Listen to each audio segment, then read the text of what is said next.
Iran युद्ध शुरू होने के बाद 74 दिनों में तेल कंपनियों को 1.2 लाख करोड़ का घाटा हुआ। यानी कि तेल कंपनी हर दिन लगभग 1600 करोड़ का नुकसान उठा रही।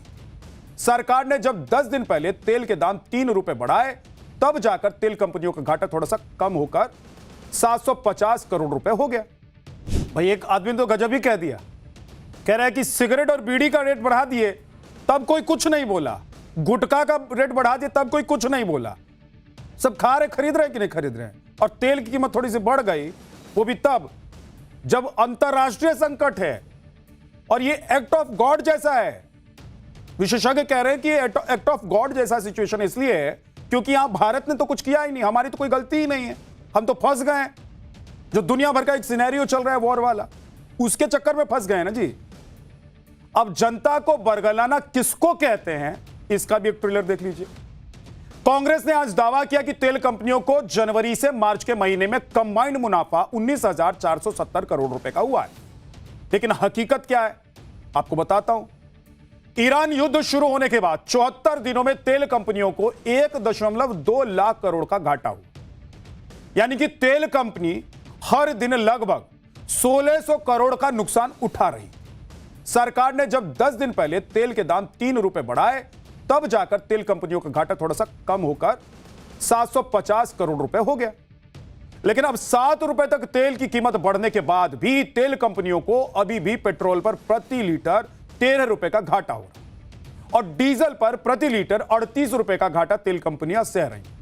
लेकिन कांग्रेस अपनी डफली बजा रही है, अपना राग अलाप रही है। सुनिए कि कांग्रेस के नेता रागिनी नायक क्या कह रही हैं, उनके दावे सुन लीजिए जरा एक बार। भारत पेट्रोलियम, हिंदुस्तान पेट्रोलियम, उनका Q4 यानी फोर्थ क्वार्टर का कंबाइंड नेट प्रॉफिट, उस प्रॉफिट में 41% का उछाल आया है। यानी जनवरी से मार्च के बीच में जब मोदी जी कह रहे थे कि वैश्विक संकट है, वैश्विक संकट है, हर देश पर मार है, तो इस वैश्विक संकट के दौरान इन ऑयल पेट्रोलियम कंपनीज का कंबाइंड मुनाफा अगर आप देखें, प्रॉफिट देखें, तो 19,470 करोड़ रुपया है। विपक्ष क्या मौके का फायदा उठाना चाह रहा है और विपक्ष क्या यह देख रहा है कि इस वक्त एक ऐसा मुद्दा मिला है जो सीधे सीधे जनता से जुड़ा हुआ है, इस पर सरकार को घेर लेना है। चाहे हुआ कुछ भी हो, दुनिया में कुछ भी चल रहा हो, अपना फायदा देखना है। क्या विपक्ष इस वक्त भी इसी काम में लगा हुआ है और जनता क्या इसको समझ रही है? पाठशाला में अब अगला चैप्टर। ईरान अमेरिका की डील लगभग डन, हॉर्मुज से टैंकर साइकिल की स्पीड में चलेंगे तो तेल के दाम कैसे कम होंगे। ईरान के बाद ट्रंप ने मुनीर शहबाज को फंसाया, अब्राहम अकॉर्ड साइन कराएंगे, नाक रगड़वा कर नेतन्याहू से माफी मंगवाएंगे। ट्रंप मोदी को लव यू कह रहे हैं, 45 डिग्री में रूबियो पक गए। ट्रंप की गलती की सजा मार्को रूबियो को मिल रही है। ईरान अमेरिका के बीच होने वाली डील का फ्रेमवर्क लगभग तय हो गया है। अभी दोनों तरफ से डील पर ऑफिशियल सिग्नेचर नहीं किए गए, लेकिन बात बन गई है ऐसा बताया जा रहा है। ऐसे में हॉर्मुज के खुलने का रास्ता भी साफ होता दिखाई दे रहा है। ईरान ने हॉर्मुज से 32 जहाजों को निकलने की मंजूरी दे दी है, लेकिन क्या स्विच ऑन ऑफ की तरह हॉर्मुज खुल जाएगा और सब कुछ बैक टू नॉर्मल हो जाएगा?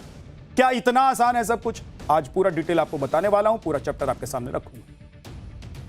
वहीं ईरान के बाद ट्रंप अपने दूसरे मिशन पर लग गए हैं।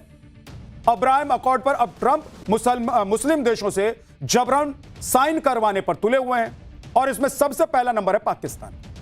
यानी ट्रंप से मिले डॉलर्स का कर्ज अब मुनीर और शहबाज को किसी भी तरह से अदा करनी ही पड़ेगी। दुनिया में चल रहे बवंडर के बावजूद पीएम मोदी अडिग खड़े हुए हैं। आज पीएम मोदी का पिछले एक हफ्ते का जो रिपोर्ट कार्ड है वो आपको दिखाने वाला, जिससे पता चलेगा कि मोदी ने कैसे सब कुछ संभाल रखा है। पिछले 3 दिनों से भारत में मौजूद अमेरिकी विदेश मंत्री मार्को रूबियो किस प्लान के तहत यहां पर डेरा डाले हुए बैठे हैं, पाठशाला के इस चैप्टर में आज आपको बताने वाला। लेकिन सबसे पहले देखिए इंटरनेशनल पॉलिटिक्स का ये ट्रेंड।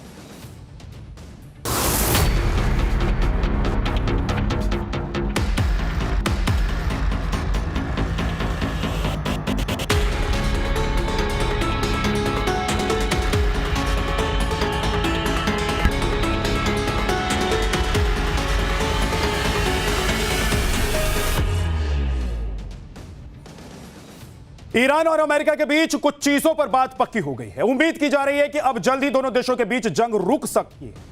अमेरिकी अखबार न्यूयॉर्क टाइम्स ने दावा किया है कि दोनों के बीच एक ऐसे समझौते पर मान मनोवल हो गया है जिससे मिडिल ईस्ट में शांति लौट जाए। लेकिन इस महा डील पर फिलहाल बड़े नेताओं ने साइन नहीं किए, लेकिन डील का शुरुआती फ्रेमवर्क तैयार कर लिया। रिपोर्ट के मुताबिक फॉर्मेलिटीज पूरी होने में कुछ ही दिन लग सकते हैं और ईरान के फॉरेन मिनिस्टर अब्बास अराक्ची और मुख्य वार्ताकार मोहम्मद बाघेर अचानक कतर पहुंच गए और कतर के प्रधानमंत्री मोहम्मद अल तानी के साथ उनकी मीटिंग है। यह मीटिंग डील पर लगी फाइनल सील मानी जा रही है और अगर सच में दोनों देशों के बीच ये डील हो जाती है, पास हो जाती है ये पीस डील, तो स्ट्रेट ऑफ हॉर्मुज भी खुल जाए, जिसका सीधा असर दुनिया में तेल गैस की सप्लाई पर पड़ेगा। अगर वाकई दोनों देशों के बीच शांति समझौता हो जाता है तो स्ट्रेट ऑफ हॉर्मुज भी खुल जाए। हॉर्मुज बंद होने की वजह से पूरी दुनिया में कच्चे तेल की कीमत क्या कम हो जाएगी, बढ़ जाएगी? सामान का इंपोर्ट एक्सपोर्ट जो रुका हुआ है उसमें क्या बदलने वाला है, ये डिटेल में आपको बताने वाला कि क्या होने वाला है। हॉर्मुज बंद होने की वजह से पूरी दुनिया में कच्चा तेल महंगा हो गया है, सामान का इंपोर्ट एक्सपोर्ट रुका हुआ है। ऐसे में दोनों देशों के बीच समझौता एक गुड न्यूज है पूरी दुनिया के लिए, क्योंकि इससे सब कुछ वापस लाइन पर आने की उम्मीद है। अब से कुछ देर पहले ही ईरान की नेवी ने 32 जहाजों को हॉर्मुज पार करने की परमिशन दी, लेकिन ट्रंप के दिमाग में क्या चलता है, क्या समझ में आता है उनको और क्या वो नहीं समझना चाहते हैं। एक तरफ तो अमेरिका डील की बात कर रहे हैं वो, और दूसरी तरफ ट्रंप क्या क्या पोस्ट कर रहे हैं वो भी आज आपको दिखा रहा हूं। ये देखिए कि ट्रंप का ये जो पोस्ट है ये क्या है। एक फाइटर जेट के नीचे बंदे बम की तस्वीर ट्रंप ने पोस्ट की है और उस पर लिखा हुआ है thank you for your attention to this matter. एक और एआई से बनी तस्वीर ट्रंप ने पोस्ट की है जहां एक अमेरिकी रीपर ड्रोन ईरानी नौसेना के एक जहाज पर हमला करता हुआ दिखाई दे रहा। पोस्ट के ऊपर ट्रंप ने लिखा है एडियोस, जिसका मतलब होता है अलविदा, बाय बाय, गुड बाय। अब ट्रंप ये क्यों कह रहे हैं भाई? जब दोनों पार्टी में शांति को लेकर बात हो रही है तो फिर इस तरह के पोस्ट क्यों करना? इसमें तो आप कहिए कि जब सब कुछ ठीक हो रहा है तो जबरदस्ती आप एक पेच घुमाने की कोशिश कर रहे हैं, पेच लगाने की कोशिश कर रहे हैं। अब इसके पीछे वजह ईरान के एनरिच्ड यूरेनियम को माना जा रहा है। दरअसल ये एनरिच्ड यूरेनियम ही है जो परमाणु बम बनाने के काम आता है और ईरान पर लगे तमाम प्रतिबंध और पिछले करीब 2 महीने से चल रहे युद्ध के केंद्र में भी यही एनरिच्ड यूरेनियम है। न्यूयॉर्क टाइम्स की रिपोर्ट के मुताबिक ईरान अपने एनरिच्ड यूरेनियम को हटाने पर हामी भर सकता है, लेकिन यह कैसे होगा, कब होगा, यह सब अभी फाइनल नहीं हुआ है और इसी मुद्दे पर अभी भी बातचीत चल रही है।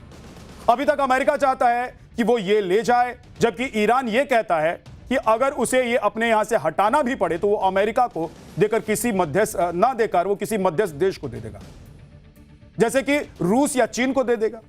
यूरेनियम वाले मुद्दे पर दोनों देशों की गाड़ी बार बार आकर अटक जाती है। अब कहीं ईरान इस स्टैंड से पीछे ना हट जाए, शायद इसीलिए ट्रंप डील की बात के साथ बीच बीच में धमकी वाले पोस्ट भी करते रहते हैं, थोड़ा थोड़ा धमकाते रहते हैं। दूसरी तरफ ईरान से मामला सुलटाने के बाद अब ट्रंप अपने मिशन अब्राहम अकॉर्ड में लगे हुए हैं। ईरान को धमकाने धकियाने के बाद अब बारी आई है मुस्लिम देशों। ट्रंप ने साफ साफ कह दिया है कि जो मुस्लिम देश अब्राहम अकॉर्ड का हिस्सा नहीं है उन्हें अब यह समझौता साइन करना पड़े। एक लाइन में अगर आपको बता दूं और समझा दूं तो यह कि जो मुस्लिम देश अभी तक इजराइल के खिलाफ जहर उगलते थे, उसे गलियाते थे, उन्हें अब इजराइल से अपने रिश्ते सुधारने होंगे।